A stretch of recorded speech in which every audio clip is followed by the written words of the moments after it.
नमस्कार। माली समाचार हिंदी में आपका स्वागत है। मैं दिनेश माली। ग्वालियर रियासत की राजमाता का निधन, आइए जानते हैं विस्तार से।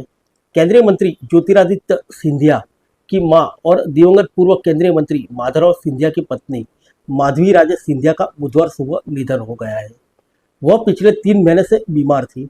उनका दिल्ली के एम्स में इलाज चल रहा था।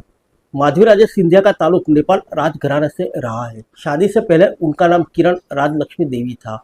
माधवराव से विवाह के बाद मराठी परंपरा के तहत नाम बदलकर माधवी राजे सिंधिया हो गया था। माधवी राजे सिंधिया मूलतः नेपाल की रहने वाली है। उनका परिवार वहां के राजघराने से जुड़ा रहा। उनके दादा शमशेर जंग बहादुर राणा नेपाल के पीएम भी रह चुके हैं। विवाह से पहले उनका नाम प्रिंसेस किरण राजलक्ष्मी देवी था। 1966 में उनका विवाह ग्वालियर के सिंधिया राज परिवार के राजकुमार माधवराव सिंधिया से हुआ था। मराठी परंपरा के अनुसार शादी के बाद उनका नाम बदला गया और उनका नाम माधवी राजे सिंधिया हो गया। पहले उन्हें महारानी कहा जाता था, लेकिन माधवराव के निधन के बाद उन्हें राजमाता कहा जाने लगा। माधवी राजे के पति पूर्व केंद्रीय मंत्री माधवराव सिंधिया का 30 सितंबर 2001 को यूपी के मैनपुरी के पास विमान हादसे में निधन हुआ था।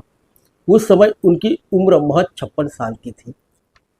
चुनाव प्रचार जब शबाब पर था, तब ज्योतिरादित्य और उनके बेटे महा आर्यमन जहां गुना शिवपुरी में प्रचार कर रहे थे, तब ज्योतिरादित्य की पत्नी प्रियदर्शिनी राजे दिल्ली लौट आई।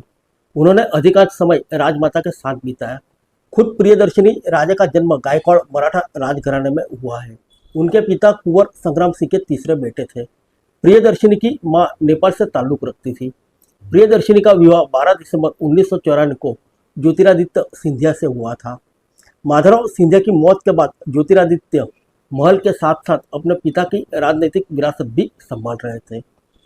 फिर मिलेंगे अगले बुलेटिन में अन्य किसी खबर के साथ। तब तक के लिए इजाजत दीजिए। नमस्कार।